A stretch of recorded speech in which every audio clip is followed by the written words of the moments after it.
Okay, so we have started recording. Now, today what we'll do is we have, so I've seen a lot of questions have been answered in the group, and it's good to see the answers, and well, most of them are correct, and we have discussed doubts as well. And now what I'll do is I'll begin with a few more distributions which are interesting, and then we'll go to why the normal distribution is important and so on. So the probability theorem of central limit theorem. Okay. Before that, let's do something. Let's warm up by doing some easy distributions. So the first distribution is what is known as a geometric distribution. So what is a geometric distribution? Say you have to write an exam every time you fail. So this distribution models the number of trials required for your first success. Okay, this is what this distribution models. Again, this is also built on the Bernoulli distribution. So to remind you, Bernoulli distribution. So your vector I is distributed as Bernoulli P. Can tell so when is it distributed by Bernoulli P? Can you tell me? Let me see if you have revised. When it takes a value of 1 with a probability of p, and it takes a value of 0 with a Probability. probability of 1 minus p. Okay, so the idea is here you have IID trials. Here the assumption is you take an IID or identical, independent and identical identical attempts. Okay, so you're failing in the first exam does not make you more uh, nervous to fail in the second exam. All these are assumed. So the question is, how many do you require to succeed? So first step, what should we do? So number of steps required to succeed. So let X be the random variable such that it represents the number of steps or number of attempts required to complete the task. Okay, so can anyone tell me how can I go about solving this? So what should be the idea? The idea is I will have, so when I will have the success, do you agree you'll stop? So whenever I will have the success, say I have a success S, I will stop, yes or no? So Mm, so let this be the kth attempt. So what will be the rest of the k minus 1 attempts? It must be failures. It has to be failures. Good. So you have to have k minus 1 failures. So if I ask you now, what is the probability that X takes the value K? So first, before we write the math, I want, since so Chirag had a doubt last time regarding what does X equal to X less than equal to X means. So I think he can solve it better here. So what does X equal to K mean? So again, just to remind you all, so what does this indicate? This notation?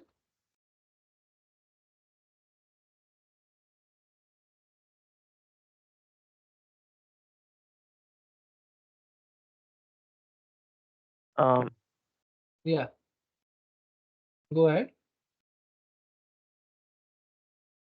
You're muted. Yeah. yeah, means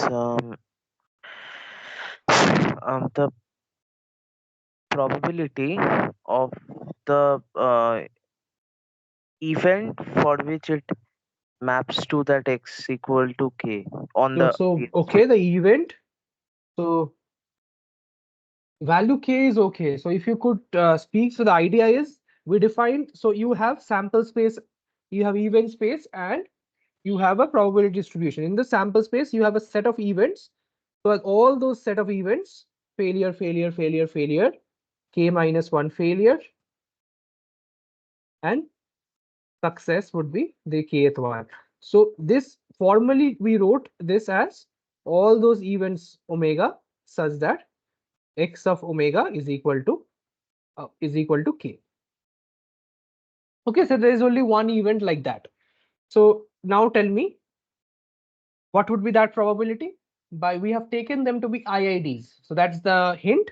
So there will be product of failures or x I equal to 0, let I be the indicator random variable.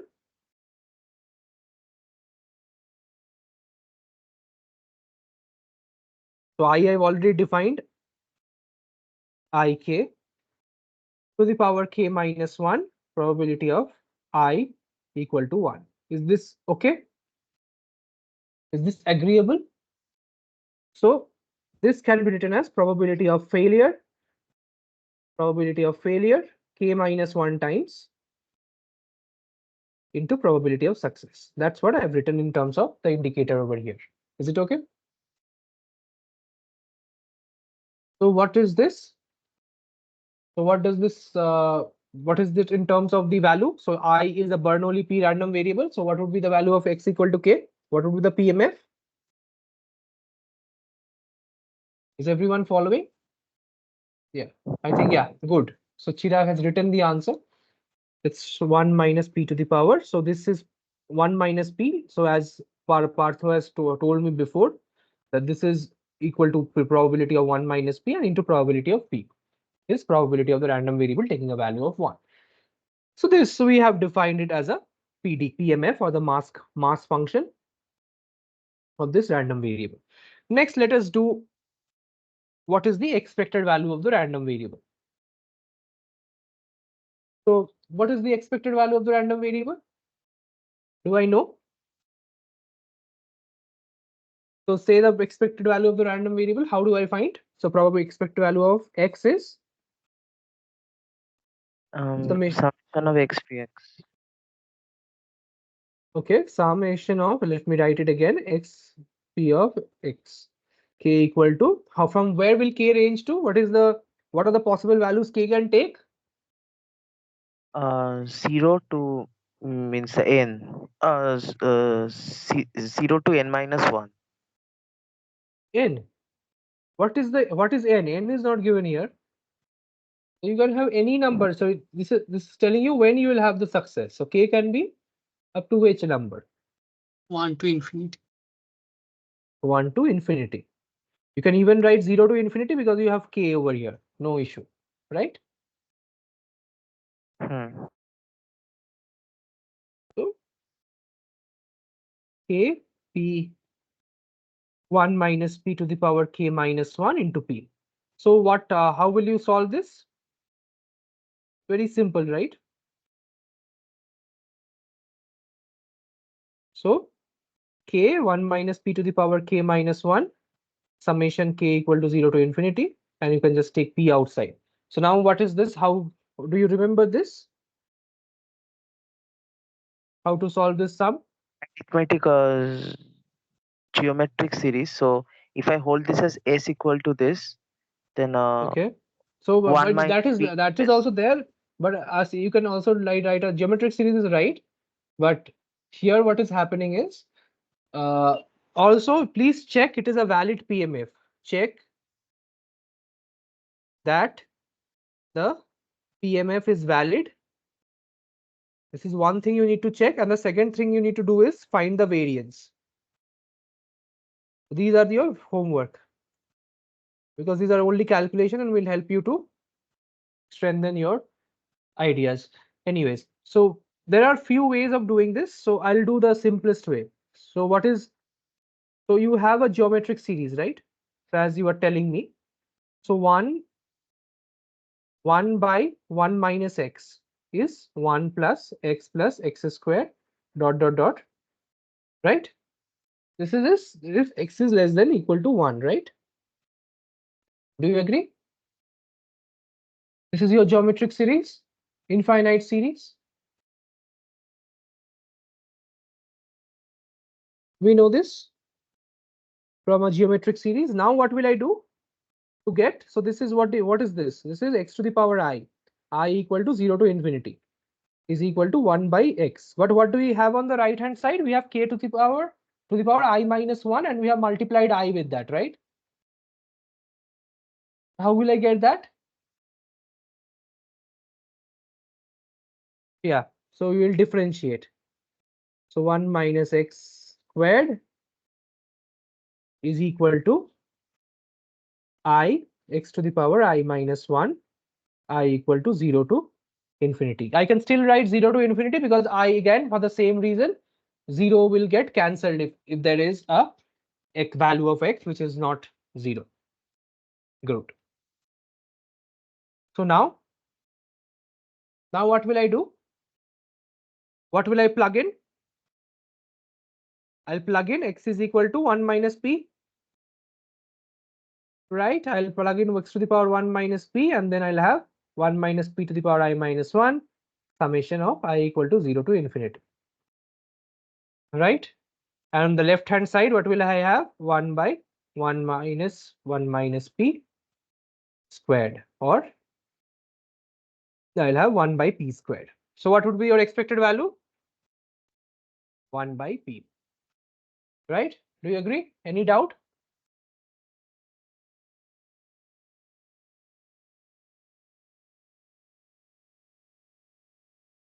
No doubt, right? So this is just solving for a sum. So can anyone like tell me if I can solve it without using this property of a sum? If there is, without even using the expected value, how can I solve it? I'll write an equation, and then you can sort of tell why, what is this actually meaning. Let me just think. Okay. So T is equal to,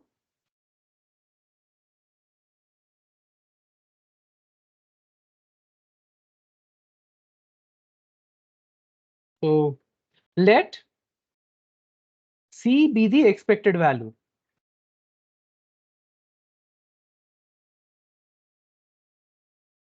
Value for the number of trials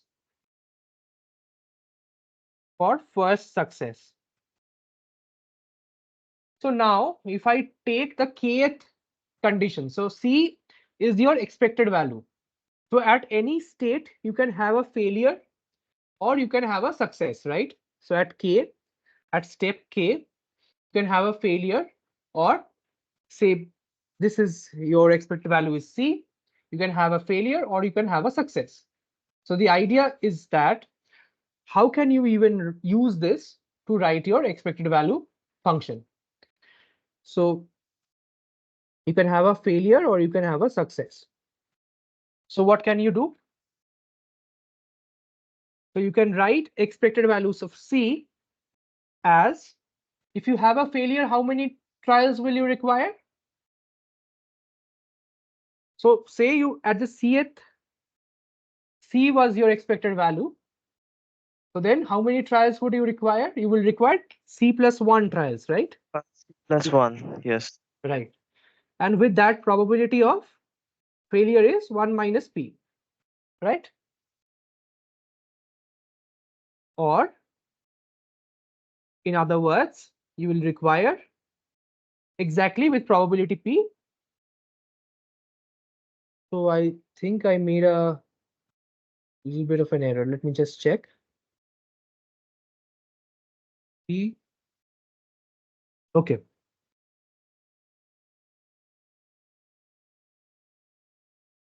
So this is C minus C plus 1 into P minus Cp equal to 1 minus P. So this also you'll get So you have C minus CP minus, just a moment. I think I'm making a small mistake over here. Just let me check.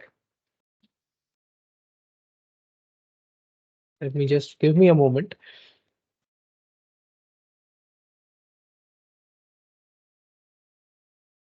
I have it.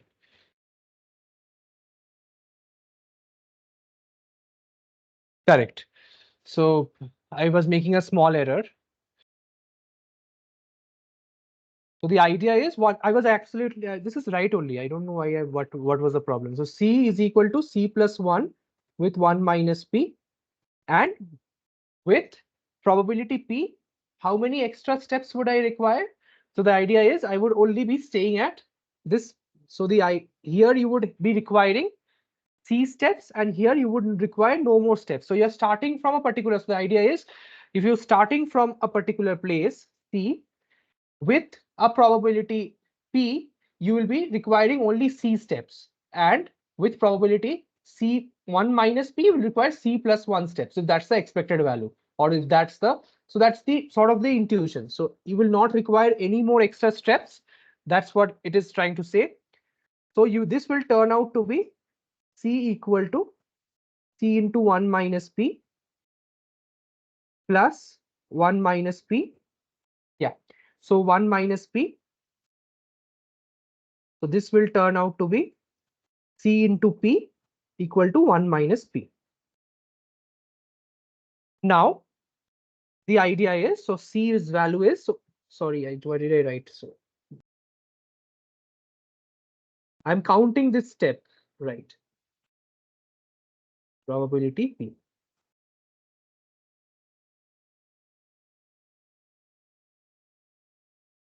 What is this? Okay, let us do this. So I'll get C is equal to Q by P.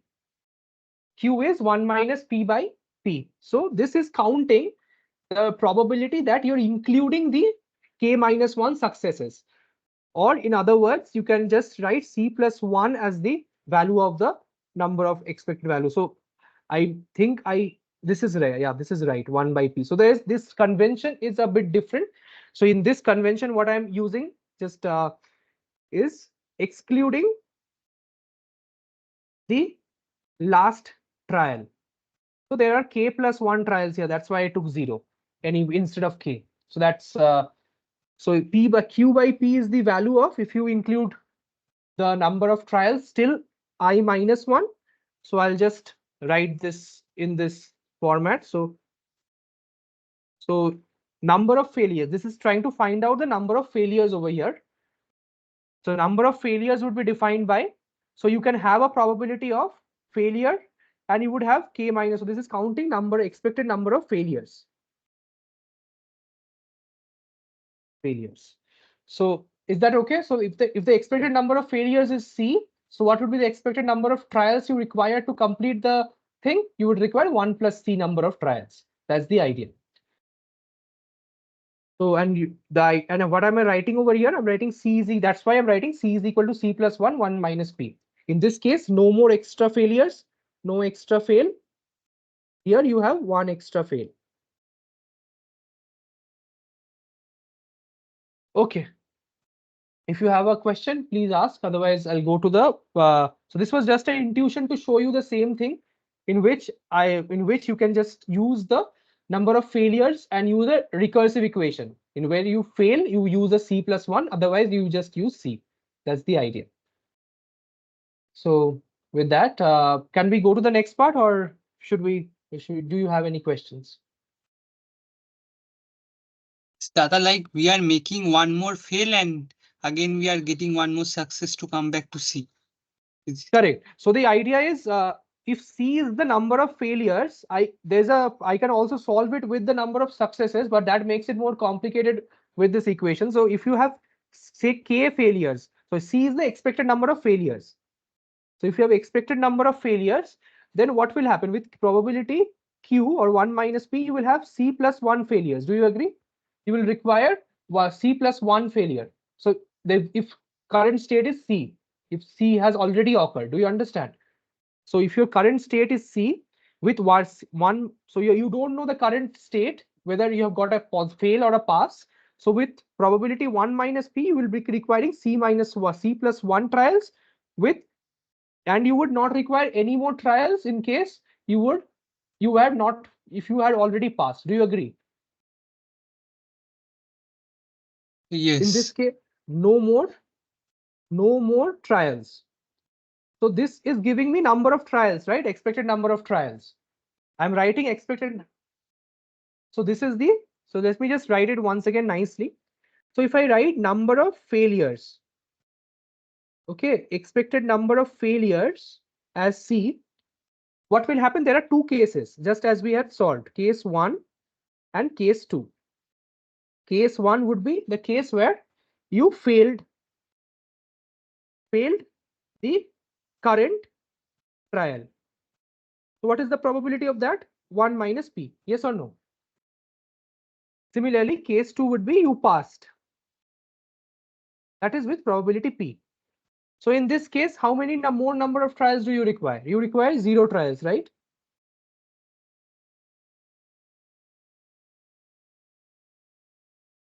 Yes or no? Yes. You can also count the present one, then it will be P equal to 1. You will then you are counting the present one. Understood? And here in this case, you will be requiring C plus 1 failures, right? At least C plus 1 failures, because all the till now already C failures have happened and you have failed again.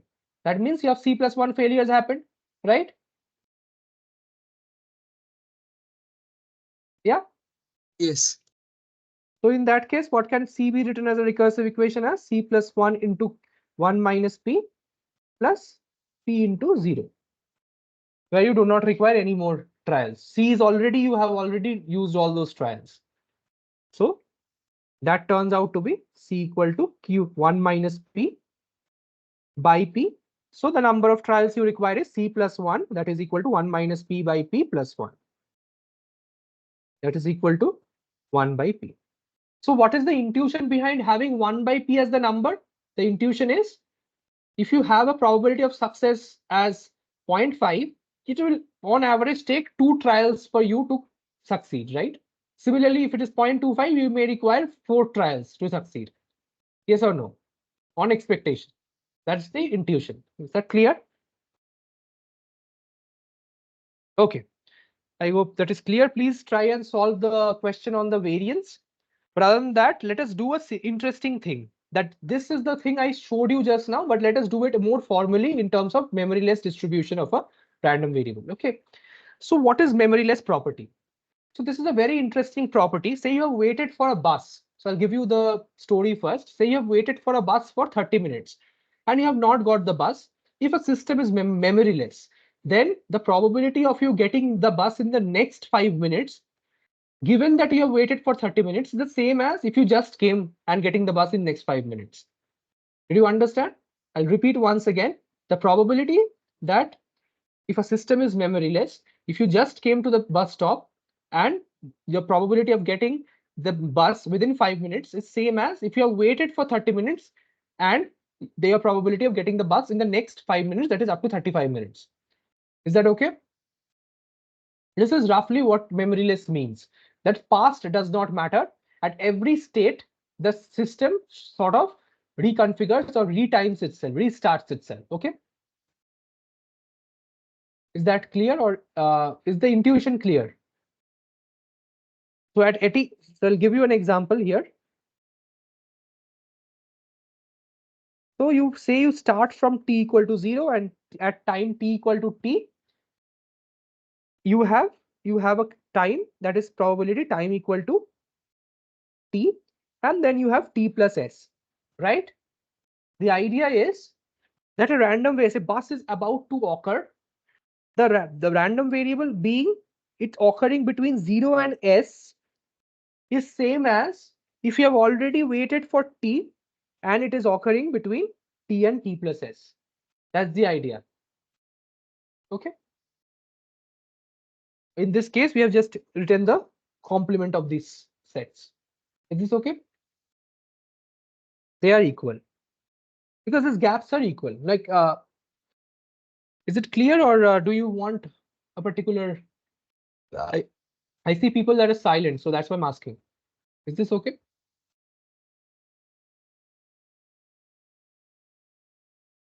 Yes.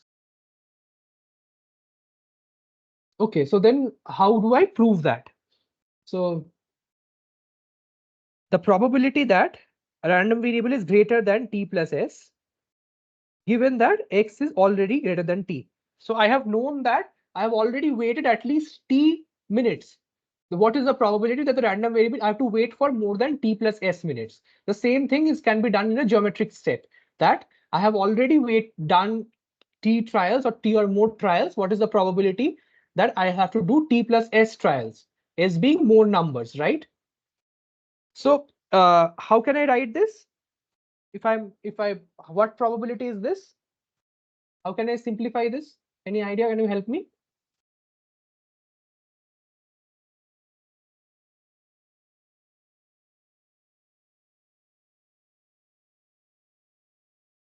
Yeah, can you help me? It's very simple.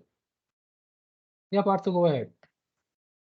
It's probability of x greater than equal to t plus s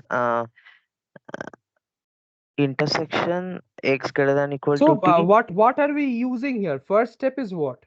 We'll use the conditional probability rule, yes or no? Yes.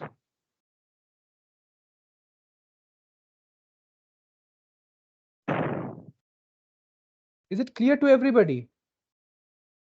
First day we define A given B as probability of A intersection B by probability of B, yes or no? So you have two events. An event that x is taking t plus s time, another event that x is taking greater than t time. So can anyone tell me what will be the numerator? It's gonna be x greater than equal to t plus s only. Why? Because if x greater than equal to t plus s intersection x greater than t, the space means the event space of x greater than equal to t plus s already contains all the elements of x greater than equals to So let t. me, very good. So let me explain that. So I'll explain it at the end. So in case, yeah. The question is probability of x greater than t plus s intersection x greater than t. So as we have seen before, what is the meaning of the first set? Can you help me? Can someone else help me? Utrich, can you help me? So like means we will we will find the probability of events for which Not, we are not right. Say this set. We're not even finding probabilities now. Say set. What is this set? Yeah, you're right. Of events. Right. Start with events. the events In for the sample which space. yes, the events for which the random variable will give value greater than t plus s. Values greater than. T plus s. Very good. Such that x of omega is greater than t plus s. Very good. So you have understood. Don't be quiet. I feel that then I'm not explaining properly. Similarly, yeah. So this is clear to all of you. So now what would be the intersection of these sets? Do you agree that this can be written as omega belongs to x, which will be sample space x of omega greater than t union with omega belongs to this. So I'm just dividing it into two parts, 0 to t and t to t plus s. Union x of omega between t and t plus s. Do you agree? Now you see, if I take the intersection of all these values, what would be the intersection value that I'll get? Did I t plus s, right? What would I get the intersection as? Oh, not telling me. I wrote it for the top one. So what will I get this for? So greater than t is t to t plus s and greater than s plus t. So this is right.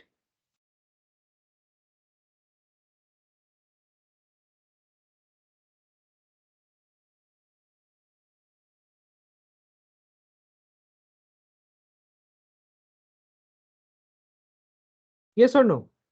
Right? These two events, I wrote it for the other set. Sorry for that.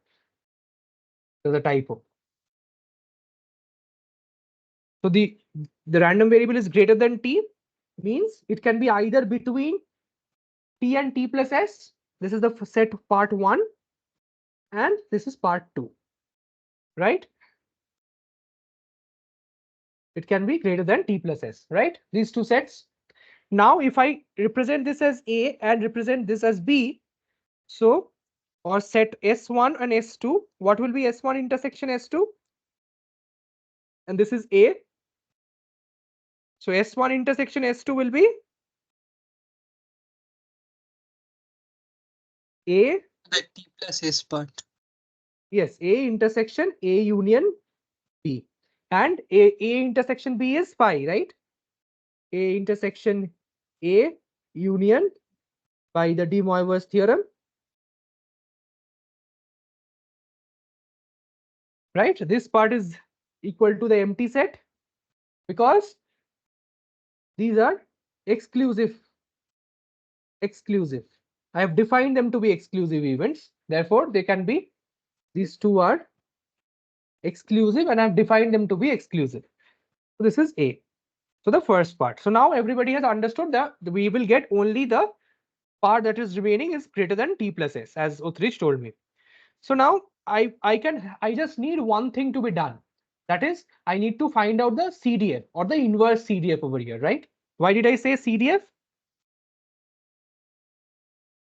So I'll have to show that this is equal to probability of greater than equal to what? S, right? Shown at the end. I'm going to show it at the end. Okay. Tell me. How will I show this? Probability of, just give me a random variable, say k. So what is the probability that x is greater than k? How will I write? People who have been following me, x is a binomial. Yeah, go ahead. 1 minus CDF of that. Okay, no, here we don't even need to write 1 minus CDF. X is already known to be a what distribution?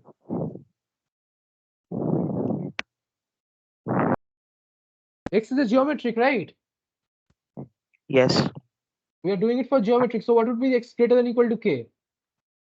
Do you agree it will be probability of x is equal to j from k to infinity? Yes.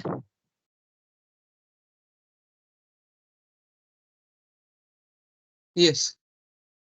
Is there any doubt regarding that? So these are all discrete random variables. It can either take k, k plus 1, k plus 2, and so on.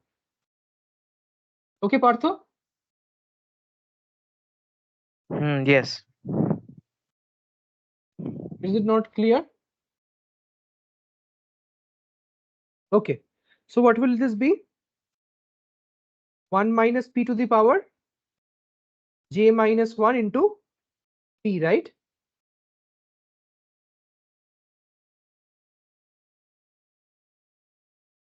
Is this okay?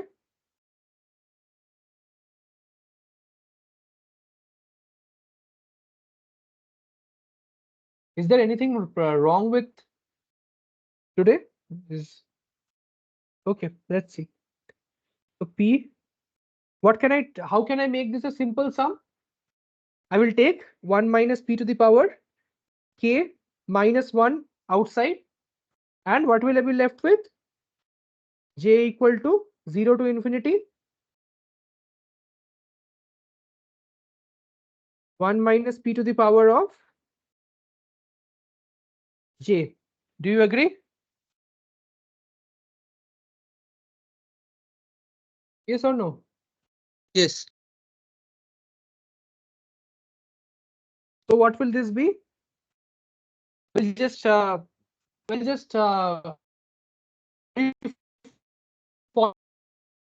shouldn't have introduced that concept of exponential. Sorry for that. Is this okay? Okay, no, is this others are not responding anyways. So we'll have 1 by 1 minus p as this value, right? Again, this is your final or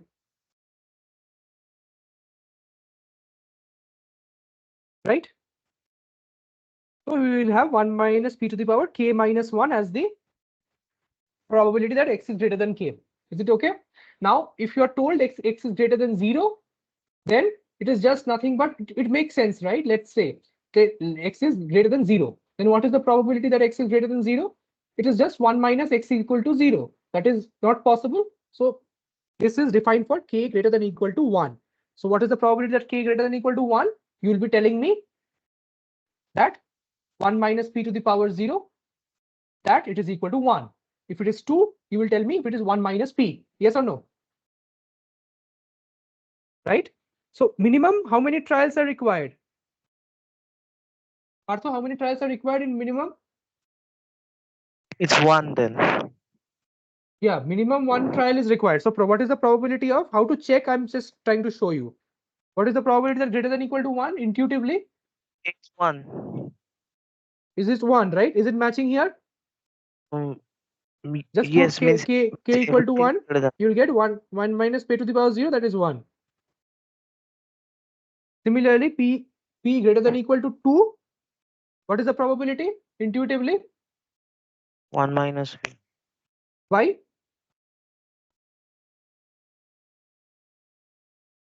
You're seeing the answer and telling me tell me what is the issue.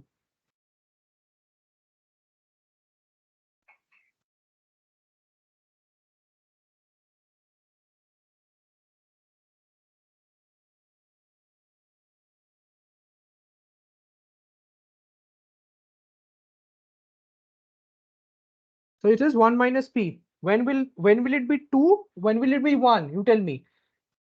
Like it will be only 1 when it is you're having the success in the first trial, right? So if you have failure in the first trial, all the rest of the trials are guaranteed to be x greater than equal to 2. Therefore, I'm writing it as the probability of the first trial. That is probability of failure of the first trial. Is it okay? Are you getting the intuition and why it is working? Now you tell me, what is the probability of x greater than equal to t plus s now? Therefore, this is 1 minus p to the power t plus s minus 1, right? Yes. And similarly, probability of x greater than equal to t is 1 minus p to the power of t minus 1. Agreed? This is equal to 1 minus p to the power s minus 1. No, only s. Only s. Yes, 1 minus p to the power s. Right? So what does this mean? Tell me.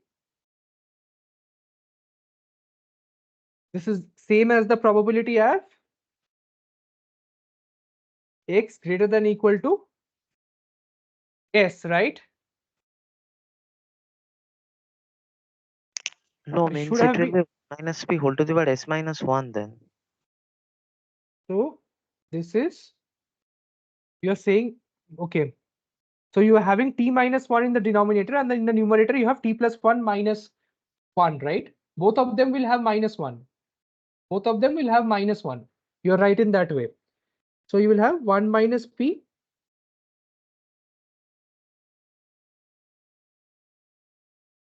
s minus 1 into 1 minus p.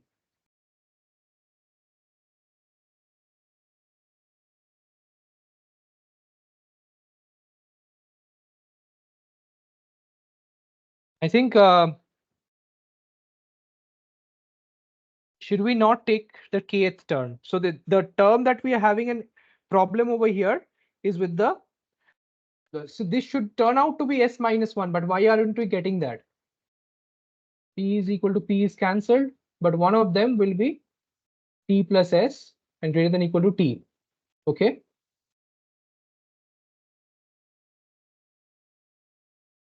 So I'll come to it. So what the idea is, the here I'm trying to explain. So my Wi-Fi got disconnected or yours? Okay. Anyways, so we are trying to find the memoryless property of this. I'll come to what is the memoryless property, but let me just check the final step of this. This is okay only. What is the problem?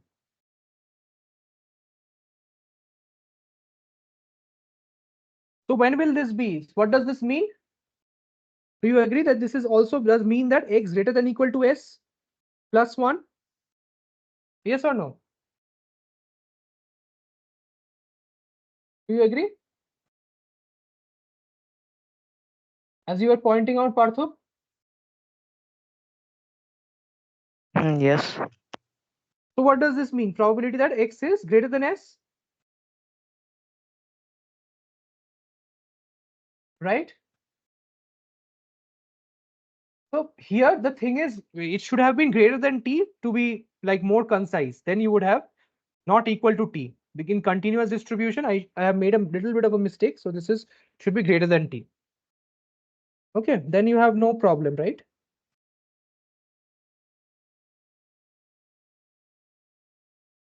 Agreed?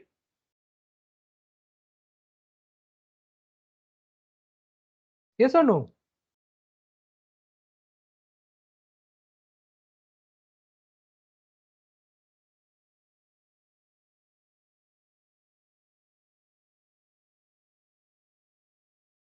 Is this agreeable?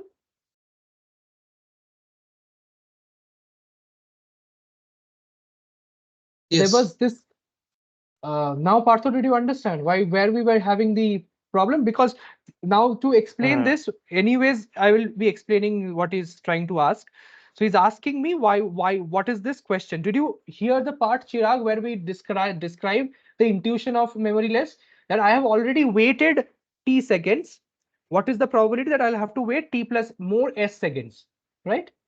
That was the intuitions you have already heard. So did you also hear this intuition or this explanation where I proved that the intersection of x greater than equal to s plus t and omega less than equal to this, so greater than t, the intersection is also equal to x plus t. This is the same as this, as Parthu and all pointed out. The intersection of these two sets where we have x of omega greater than t plus s, or the random variable taking a value more than t plus s versus the random variable value taking a value more than t. The intersection of this is same as the intersect is equal to the random variable taking a value of more than s plus t. Yes or no? You have heard that, or oh yeah, you have heard that. So what I have done is I have written a generic form here, that all we need to do is have a generic form probability of x greater than k. So that's the, so what is that? It's the summation of k to infinity x is equal to j. Is that right, Chirag? Okay, and what I have done is, so since it's a discrete random variable, it's for k plus 1 and so on, all infinity, all trials is going to be considered. Similarly, you do it for all the trials and you come over here. So you're summing this. So from k to infinity, if you're summing from k to infinity, what I did, I took k minus 1 common and I got another GP series and I got a closed form solution as 1 minus p to the power k minus 1. Is that okay, Chirag?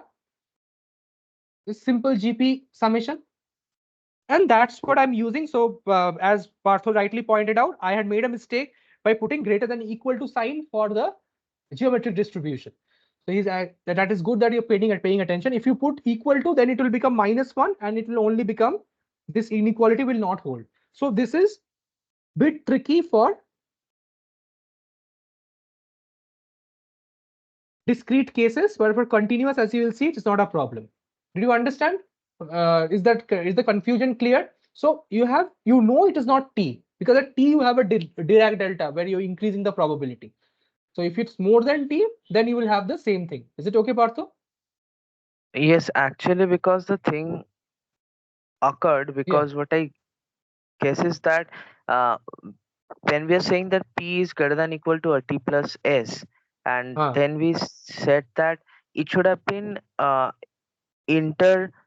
section with p is x greater than t, because means then at the end when we say that it is equal to p is x greater than equal to s, so it is Hmm. defined for s greater than equal to 1, so t plus That s is also has to be true. greater than- so that is Oh, an intuition. T plus S. No, no, no. That is also true, but that is true. But here, in thinking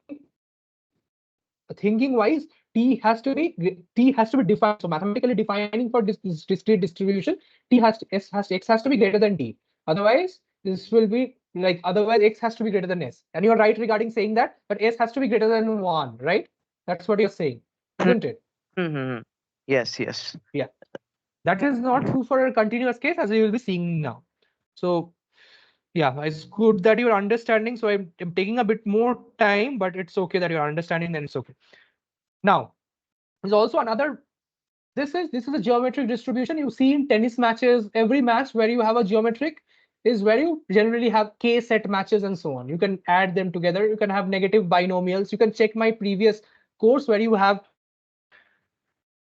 defined something as a negative binomial. If you can, you can also write the PMF of the negative binomial, write the story of the negative binomial from that video. It's a very simple video. It's a very nice distribution. You can try writing that and check if you are writing, if you're liking that distribution. That's a very useful distribution, but I'll not go into that. Let's do what is known as an exponential distribution. Exponential distributions are used everywhere. So exponential distribution is in the world, it's in physics, it's in statistics. So I hope you remember you had studied the decay of atoms in your class 11 and 12 physics, and you had an exponential decay over there, right? So the probability that the atom would decay was given, or the amount of atoms remaining was given by that exponential function, which reduced with time, the number of atoms remaining. That where did it come from? That came from this exponential distribution. So that's the idea. So if you have a decay that is fast initial decay, so I had also given the homework last day. Did everyone see that? Romuji that solved it and put it up. Did you see the nice exponential distribution? So you have more data points initially and very little data points later on. So the intuition is this is used for life expectancy of electronic substances,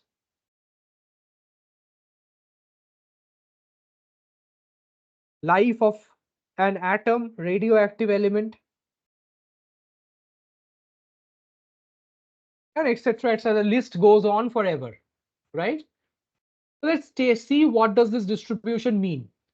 So is the intuition clear, saying that initially you have very high number of samples followed by the probability of having samples later on is very low. I'll give you a real life example where say you have a failed transaction in a bank. You have a failed transaction. The probability of the distribution that the refund will happen is very close to 1 to 3 days. But it can also happen up to 15, 16, 18 days. So, but that probability decreases very fast. Is that okay? Or a radioactive element is very good example. You have a mole of a radioactive element. So after some time, you will see an exponential decay in the radioactivity, the amount of radioactive substance is present there. I hope that is clear. So how do you define that radioactive? So exponential, by the name that suggests, it should be an exponential distribution. So it should be exponential function. So the PDF, so x is distributed as exponential 1, then the PDF is defined as then the PDF is defined as e to the power minus x. So the first question arises,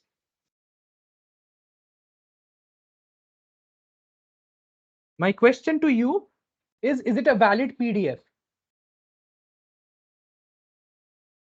So first of all, what is the graph of the exponential distribution? At 0, what is it?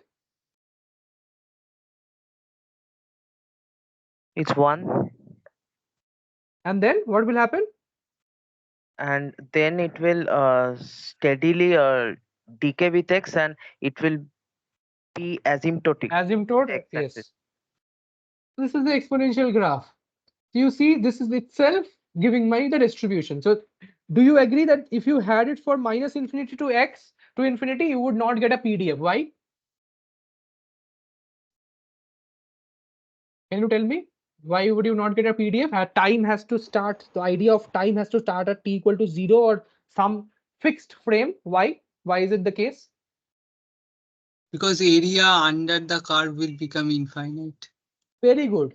So what would be the integral of minus infinity to x become?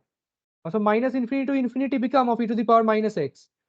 So let me write it in two parts, 0 to infinity e to the power minus x plus minus infinity to 0 e to the power minus x dx. This part goes to how what? 1 minus e to the power x. Yeah, and x goes to minus x. X is equal to infinity. And this part will go to flow up to infinity, right? This integral does not exist. So always the integral has to exist for a valid PDF, right? So in this case, it is 1. This part is 1, as we are seeing. So similarly, so we have defined the CDF. What is the PDF? PDF also in this I have defined. Can anyone find it out for me? I have already done the integral and found out the PDF. 0 to infinity to the minus x. That is the PDF. This one, right? This is the PDF because this is minus in my 0 to x, not infinity. Isn't it?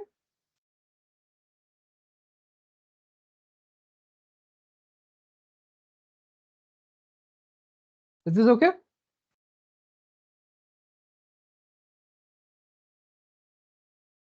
Okay. So this is the PDF. So PDF we have defined, CDF we have defined. Now my question is, so the distribution function we have defined, and we have also seen how this distribution can be converted from the uniform last day. If you haven't, please go back and look at that. The uniform can be used to find this distribution and sample from that as well. Number 3, what is the expected value of x? It's very interesting. What is the expected value of x? X e to the power minus x dx. If you just do 0 to infinity by integration by parts, I'll integrate x e to the power minus x, both 0 and infinity, this will go to 0, plus e to the power minus x dx from 0 to infinity. Let me know if you're not following. Okay. Is this okay? I hope this is a simple integral that you have no doubt over, right? Okay. Is it all right? Okay. Let's see. Next. So the expected value is 1. So by 1, you would have the arrival of the random variable. So this is, or most of the times, this is referred as the arrival time. So t, and this is the expected value of t. So if you're trying to think of an intuition where you are going to get a gift from a person or a process is going to appear. The process appears at exponential distribution. So then the expected value of the process appearing is after 1 second. Here in this case is exponential 1, right? So and this sort of gives you the histogram. So if you want to do a real life example, you will do infinite of these experiments and you'll see how many times the job appeared after 0.1 second, 0.2 second, and you'll see the job keeps appearing of the job goes on going down, and you'll get a histogram, and that is being modeled by a exponential distribution. Is it clear now? The exponential distribution part. Why is it important? Similarly, this can be used for seeing the life expectancy. Say, what is the probability that that one device will be alive after t time? So tell me, life expectancy or the probability of life, or risk is also called risk. The probability that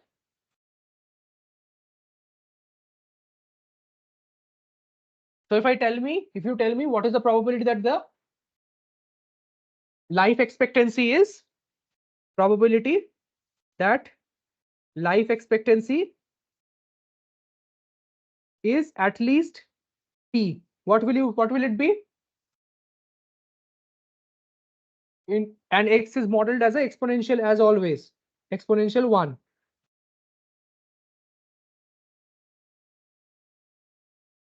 Tell me what will it be?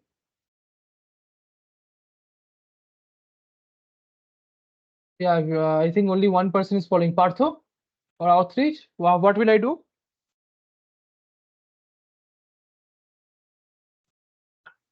X greater than it's 1 minus 1 minus uh 1 minus tell. capital F of x t. Okay, very good. So what is capital F of x t? 1 minus e to the power minus t. So here for indicated for continuous random variable, these things are very simple because you don't even need to consider these inequalities great with more importance. So this is e to the power minus t. Right? This brings me to the question that do you see that life expectancy of exponential is also a memoryless property? Do you see that? So the property, say the probability. So generally, this is why you model everything using exponentials. Any occurrence, anything using exponentials. Here you can even put greater than equal to. So this is as you have found out before. So it is equal to e to the power s plus t by e to the power Here we minus can t. greater than equal to, since that t is uh, defined for greater than equal to 0. Which one? T is to define for t is of course greater than equal to 0. That's we have defined beforehand. Yeah. Then That's why we can write x greater than equal to t. Means your s can be 0. That's why. yeah, s can be 0. So then it will be just 1, isn't it? If Mhm. s is 0, you just get 1. For continuous variables, it doesn't matter if you have greater than equal to or something. It is the same thing. If you can Hmm. just remove greater than, because the integral will still be the same, right? It's just 1 point. Removing 1 point does not change the integral until and unless they are infinite points, right? Yes. Correct. So the idea is, why did I model exponential distributions? So Trich, can you tell me why, like what is the intuition that I got from this?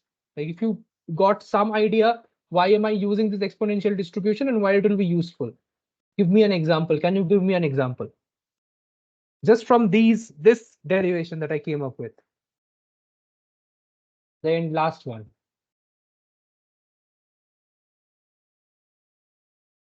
Like if means the memoryless property that you said that means Yeah. it has happened after some t plus s time, and we know that it has happened means what is the property that what is the probability that it has happened after t plus s time, knowing that it has happened after t time, then it Very is good. same as walking the same from origin. That is.